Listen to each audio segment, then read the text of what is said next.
Malatyalı depremzede Tunahan Aksoy asrın felaketinden sağ kurtuldu. Depremden sonra iş makinesiyle arama kurtarma çalışmalarına katılarak onlarca can kurtardı. Felaketin üstünden aylar geçmesine rağmen kentten ayrılmadı. Depremzedelere yapılan yardım çalışmalarına destek verdi. 18 yaşındaki genç operatör şimdi de kalıcı konutların inşasında görev yapıyor. Tunahan Aksoy asrın felaketine Malatya'daki evinde yakalandı. Hepimiz çöktük bazanın yanına. Tabii duvarlara baktığımız zaman duvarlar üstümüze gelip gidiyordu.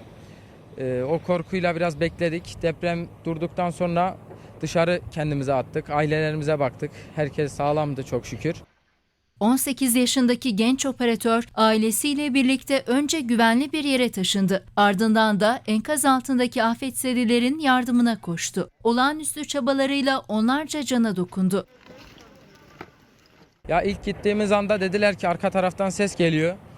İsmi Mehmet'ti. Çıkarttık. Yani abi çıkarttıktan sonra bizimle konuştu. Dedi ki annem ve babamla göz göze geldik. Bina yıkıldı dedi. Yani o biraz şey yaptı, duygulandırdı beni. Tunahan Aksoy felaketin üstünden aylar geçmesine rağmen Malatya'dan ayrılmadı. Kentin yeniden ayağa kalkması için fedakarca çalışıyor.